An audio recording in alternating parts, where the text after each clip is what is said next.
मी आलेलो इकडे रानात. आता रानात म्हणजे रानात नाही आलो, इकडे डोंगरात आलेलो आहे. हे बघू शकता डोंगर चौकून, इकडं ऊन पडणे, नदीला पाणी. इकडं गाय घेऊन आलोय मी. असं जायचंय पलीकडे, भरपूर वास सुटलं इकडे. आणि आता इकडं कोणी दिसत नाही, एकटाच आहे मी. इकडं जायचंय पुढं, बघू शकता इकडं पुढं जायचंय आता. आणि असंच आता इथे गाय ते असेल खाली, पाण्यावर गेली असेल. इकडं पाण्याचाही, नदीला पाणी. तर इकडं एकदम भारी हवा सुटली की नाही, वरती कडकमध्ये हवा सुटली. आणि मला पण आज कंटाळा आला आहे वर जायचा, पण तरी पण आले वरती. तुम्हाला गाय दिसत नसेल याच्यातून,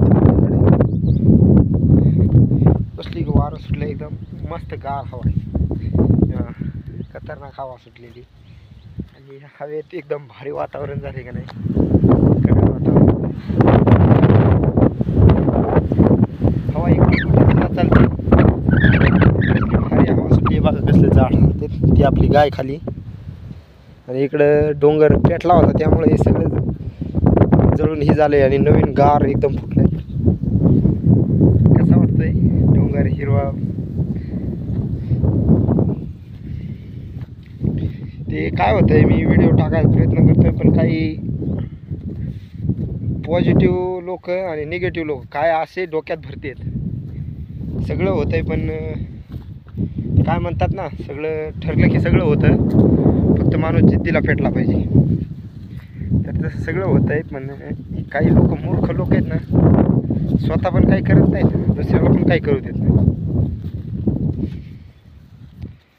तसं आता मी एखादं झाड बघतो आणि झाडाच्या सावलीला बसतो. इकडे तर इथे एक झाड आहे,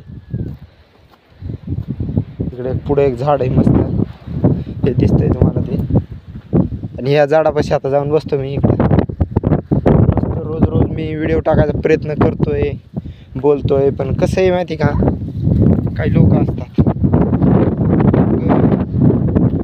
स्वतःचं भलं करायचं नाही, दुसऱ्याचं होऊन द्यायचं नाही, आणि आपण काही करायचं.